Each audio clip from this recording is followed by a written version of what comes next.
Hey everyone, welcome to a new video. Let's take a look at some new malicious compliance stories.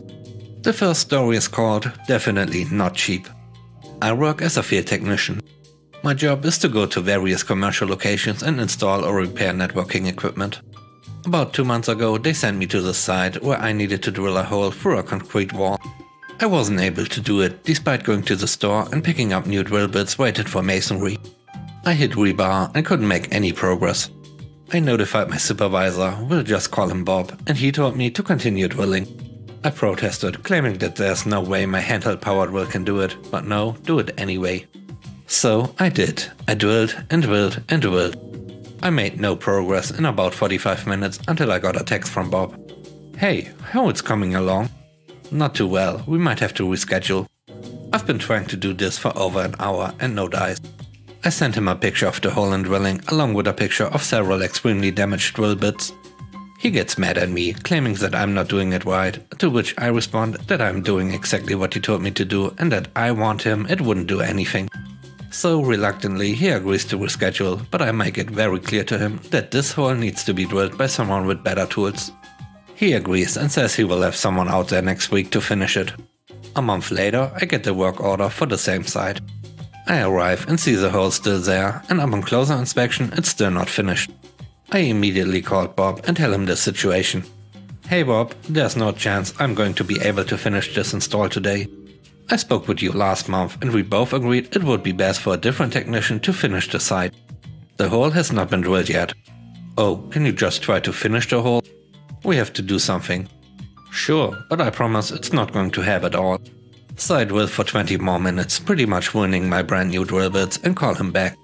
Bob, it's not going to work. I can't drill through rebar with my tools. Is there another pre-existing hole nearby? Yes, but the hole is filled with cables and sealed under. He cut me off. Just use that hole, I don't care how you do it. Sir, it's a bad idea and I don't want to damage the existing cables. I just need it done, just do it. So I do. I break the ceiling on the other side and in doing so break 7 of the 12 cables going into the hole. Noticing this, I panic and call back Bob. I've got bad news. I broke the seal of the hole and in turn broke 7 cameras. Bob didn't say anything for about 40 seconds before.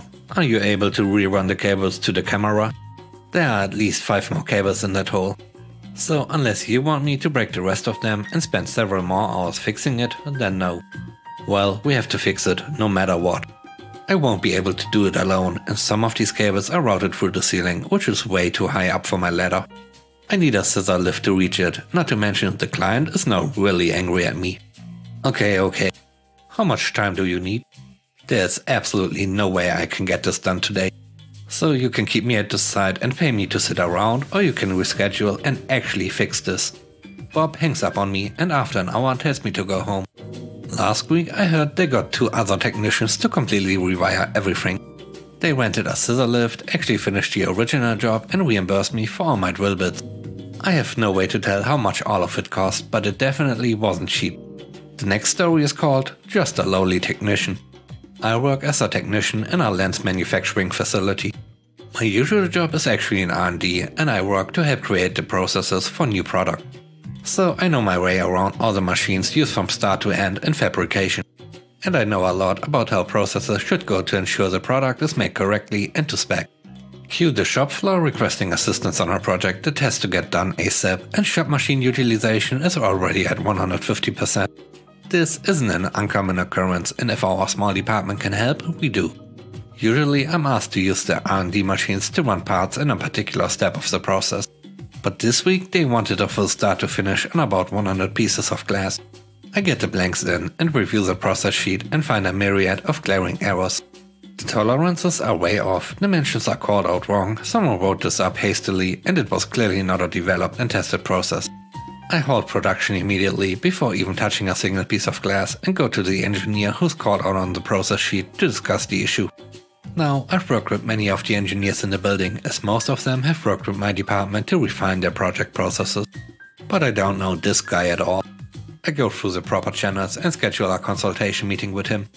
This is a 15-minute meeting technicians can use to talk to engineers or managers about work when a production halt is called. He ignores the meeting. I hunt him down on foot and find him in his office, where he proceeds to lecture me on interrupting him. I'm a lowly technician, he's an engineer, the process is correct, follow it or I'm fired. I would like to note that I don't work in his department. He has no effect over me and my command structure. And I'm essentially doing him and the related project manager a favor by allowing them to feed me this work. Now normally, when getting an incorrect process sheet like this, the solution is to inform the engineer. At that point, they say, oh yeah, I messed up, just make it to spec, I'm sure you know what to do and I'll fix the paperwork. But I was told to follow the sheet. I tell my boss about my interaction with the engineer. And my boss tells me to email the engineer and get to follow the sheet in writing, then to follow the instructions to the letter. I email the engineer and he goes ballistic via email. He even wrote, look, I have a PhD in optics, I don't need a tech with an associate's degree telling me how to do my job. Follow the process sheet, do not deviate.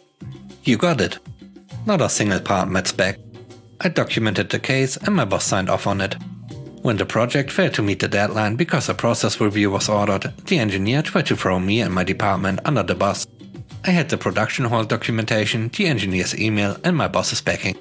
Things did not go well for him. The engineer ended up keeping his job, but I heard there were some serious reprimands that came his way. The project was not some high priority, expensive job and the material cost to the company was comparatively low compared to the eventual income. I think the biggest issue was the waste of time and labor expenses to get the job done.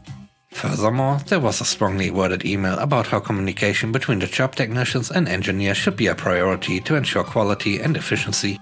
Also, I think a training on interpersonal respect regardless of position was issued. The last story is called This is My Kitchen. This happened many years ago when I was 15. I worked at a Holiday Inn as a prep cook.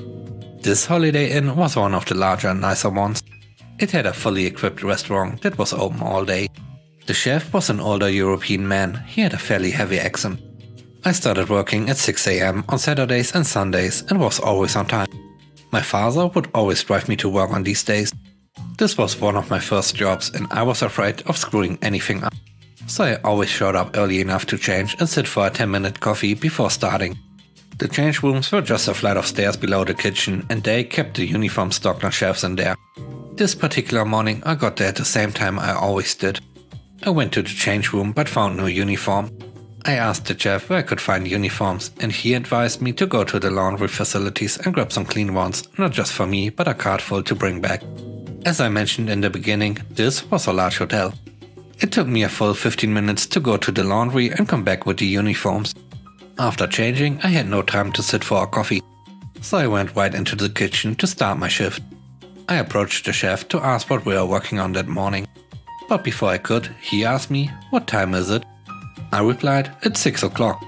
He said, no, it's not, it's 6:05, you are late. Get out of my kitchen and come back to start at 6:30. He knew I had to go to the laundry for uniforms and I tried to say something about it. He just said, this is my kitchen and there's no excuse for being late. Get out and come back at 6:30 and you'll be docked a half hour. Needless to say, I left the kitchen and came back to start at 6:30. From that day forward, I had to make sure I added 15 minutes to my arrival time in the event I had to get uniforms again, which did happen again. I made sure I got there early enough to have my coffee even with a trip to the laundry. One of these days I got there at my new usual arrival time. I put on my uniform and was making my way through the kitchen to the restaurant to have my coffee before my shift. As I passed through the kitchen, the chef saw me and asked me to get him some carrots from the walk-in cooler. I asked him, Chef, what time is it? He says, it's 6. I said, no, it's 5:45, I don't start for another 15 minutes. Well, he just lost it. He started cursing me out and even threw a plate, not directly at me, but it did shatter when it hit the floor. You don't talk to me like that, you stupid little punk. This is my kitchen, you do what I say. Get the heck out, you are fired. I guess I must have been holding on to some anger as I didn't even think about my reply to him. It just came out. My father came to pick me up and we spoke with someone in charge. The fact I was 15 years old and he threw a dish didn't bode well for him. We found out this isn't the first time he throws dishes in the kitchen like that. He was fired a couple of weeks later.